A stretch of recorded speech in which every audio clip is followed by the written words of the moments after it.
What's happening, folks? Welcome back to Celtic Fans TV. It's time for the starting 11 prediction for tomorrow's game at Fir Park against Motherwell. We're back after another international break, and thankfully this time we don't have too many injury concerns. Callum McGregor and Kyogo Furuhashi have come back unscathed, unlike September's international break, where both of those players ended up missing 3 or 4 weeks. They are massive for us, and I think the squad is in a much better place this month than it was last month to get into these fixtures. I remember saying last month that we had to get maximum points out of the league fixtures. We didn't do that. We really struggled. Defeat at Livingston, a draw at Celtic Park against Dundee United. We've just got to take one game at a time, but last time out at Pittodrie we got a vital 2-1 victory, first away league victory of the season. We've got to build on that. We've got to just take each game as it comes right now, particularly with the away games. They are difficult to navigate, and this one I expect will be tomorrow as well. So we've just got to get 3 points on the board. We're still sitting in 6th position in the league, which is remarkable after 8 games. So we've got to use this month and this block of fixtures before November's international break to get much, much further up the table than we are right now. Motherwell come into this one sitting 4th in the Scottish Premiership. From their opening 8 games, they've won 4, drawn 2 and lost 2. A point ahead of us they are, so that's the first step, and moving up the table would be to beat Motherwell tomorrow. Our record at Fir Park is decent. We've won in the last 3 visits there, but the 2 before that were draws under Brendan Rodgers, and it can be a difficult place to go. Motherwell have started the season well, to their credit. They got a draw at Ibrox a few weeks back, and I think they've looked really good. I remember watching them against Hibs early in the season. I think they ended up losing that game 3-2, but they look bright, and they look like they've got an attacking threat in their team with Von Veen and with Tony Watt as well. So we're going to have to play well tomorrow, there's no doubt about that. We'll start in goals with Joe Hart. He will start in there, obviously. At right back, I think it will be Anthony Ralston. The manager saying today that Juranovic is still doing rehab, so he's not available. I think Ralston will get the nod. The centre-half pairing, I think, will remain Carter Vickers and Carol Starfelt. Hopefully sometime in the next month, before the next international break, we will see Christopher Jullien. Again, the manager saying today in his press conference that he's still doing rehab. He's getting closer though now, and I think Jullien, when he comes back in, will add something to the defence, because he's got different qualities from the centre halves that are there just now. I think he's probably quicker than any centre half that we've got available at the minute.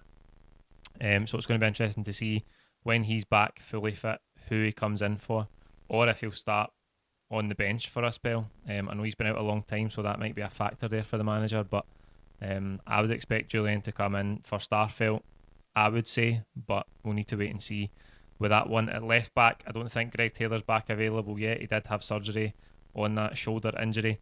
I think Montgomery will get the nod again. I know a lot of you would like to see Scales, but I just think the manager from recent games has went for Montgomery, so I think he'll start again. Got the assist for the winning goal up at Pittodrie. Done really well in that passage of play. Again, I think over the piece in the last 3 or 4 matches, Adam Montgomery struggled, but you expect that. He's a young player. He's playing in a team that are really trying to adjust to a new manager, a lot of new faces in the squad.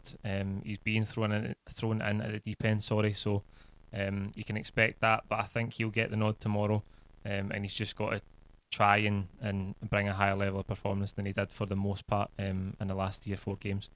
In midfield, we've seen Beaton start in the sitting position at Pittodrie. McGregor moved one forward. Vogic dropped out. Turnbull kept his place. I think we'll see similar to that tomorrow. I think Beaton will play. We could maybe put McCarthy in there, but he has struggled when he started games, and I don't know where his fitness is at after going off against Dundee United. So I think Beaton will start in that position.